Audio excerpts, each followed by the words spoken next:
Hello and good day everyone. My name is Chu Nguyen.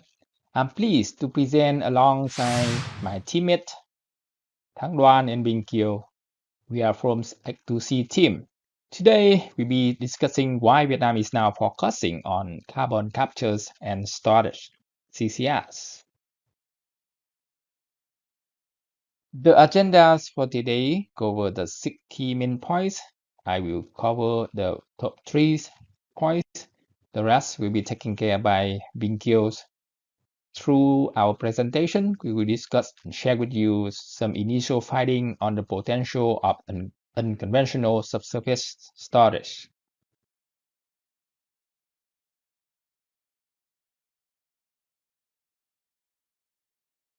To begin, as one of the countries most affected by climate change, Vietnam has both a critical need and a unique opportunity to lead in CCS development. Vietnam is a fast-growing economy has made it a significant CO2 emitter. The urgent need to mitigate these emissions stems from the country's vulnerabilities to the impacts of the global warming. Why? We will deep down into the specific numbers here. The message is clear. Reducing emissions is not only crucial but urgent. The country is shifting towards renewables, but fossil fuels still play a major role. The fractured granite basement reservoir stands out as a best candidate for CCS in Vietnam because its geological properties make it ideal for CO2 storage, offering high potential for long-term sequestration. Its unique formation has a structural integrity required to store large volumes of CO2 safely. Vietnam has been proactive in its commitment to reduce greenhouse gas emissions.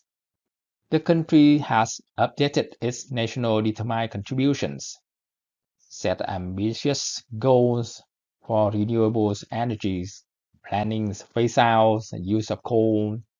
These actions align well with the needs of CCS technology to complement renewable energies growth. CCS offer ways to reduce CO2 emissions while continuing to meet the growing energy demand. Moving to our research results, we found that the fractal granite basement could store approximately 43.2 millitons of CO2 at a rate about 2.6 16 million tons per year over a 20-year span. Compared to the other storage and some other existing projects around the world, the fractal granite reservoir offers larger and more secure capacity for CO2 storage, making it a valuable resource for long-term carbon management.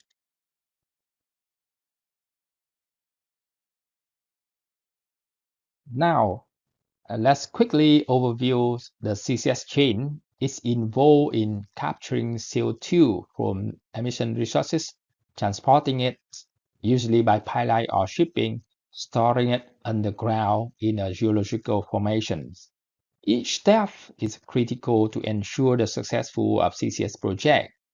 Why choose pipeline investment over shipping? That we found that in Vietnam, other than transportation method. As you can see here, pipeline offered a more reliable and cost-efficiency solution, especially over the long-term projects, while shipping is feasible for short-term and smaller-scale operations. Pipelines reduce transportation costs significantly as the volume increase. Fortunately, most of the granite basement reservoir in Vietnam is not further than 150 kilometers.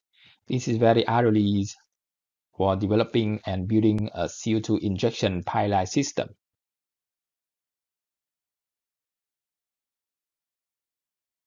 To make the CCS project like this viable, a detailed financial model is essential. The model we have shared here and developed is quite complex and take into account numerous factors such as CAPEX, OPEX, discount rate, and pipeline distance. Each of these influence the overall feasibility of the project. However, today we would like to highlight one of the most critical factors we focus on, the volume factor. The volume factor is essential to calculate and in calculating the amount of CO2 that can be safely stored in our best candidate. The fractures granite basement reservoir. Unlike modern conventional storage options, the fractal granite's unique geological properties such as its permeabilities, depth, and structural stabilities require specific consideration in estimating the storage capacity.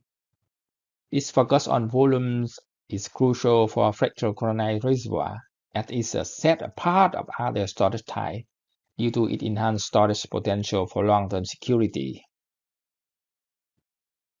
At this point, I will hand over to my teammate who will take charge and lead you through the next step in our research and our findings. Thank you.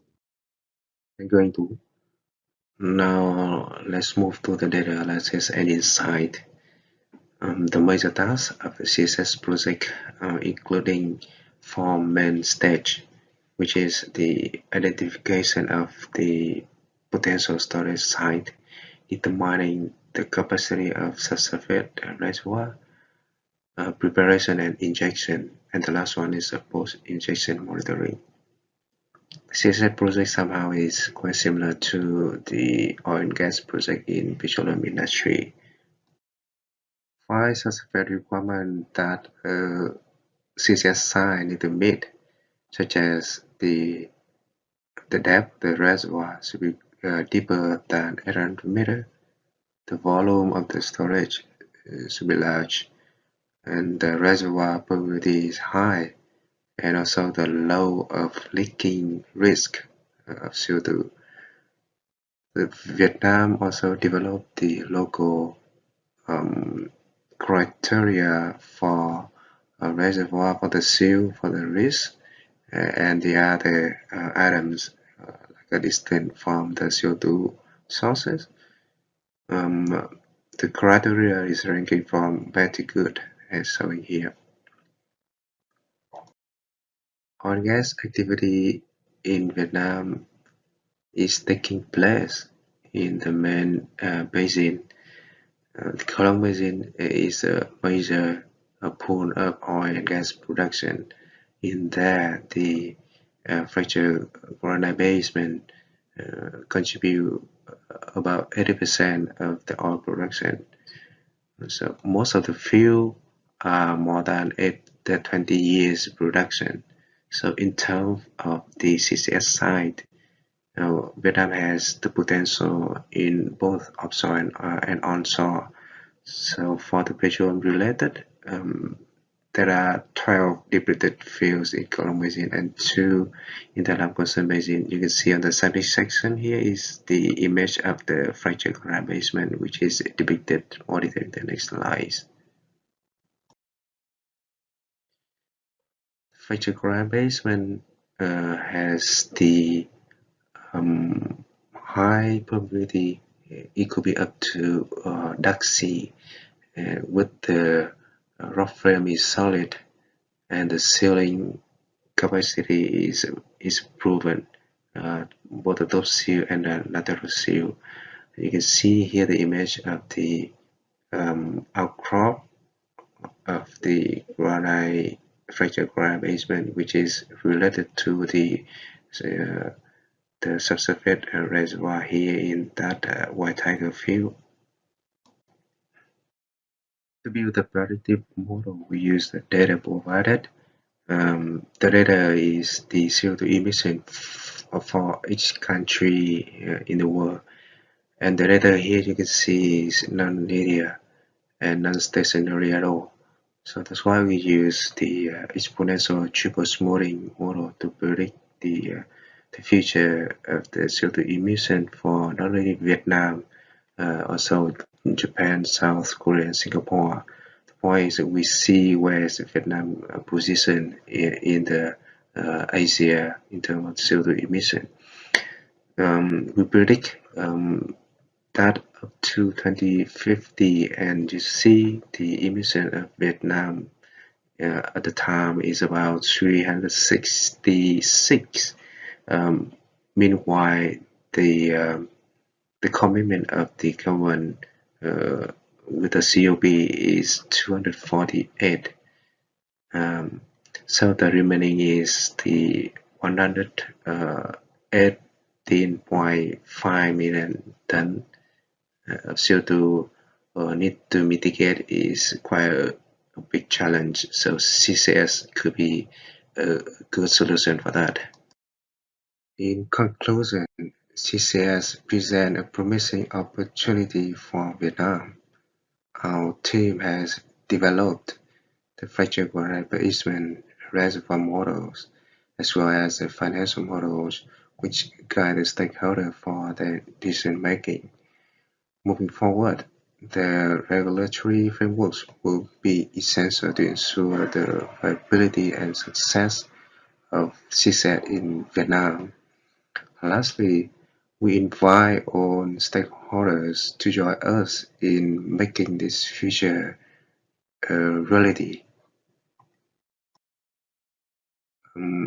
Thank you for the time, and we look forward to your questions. Thank you.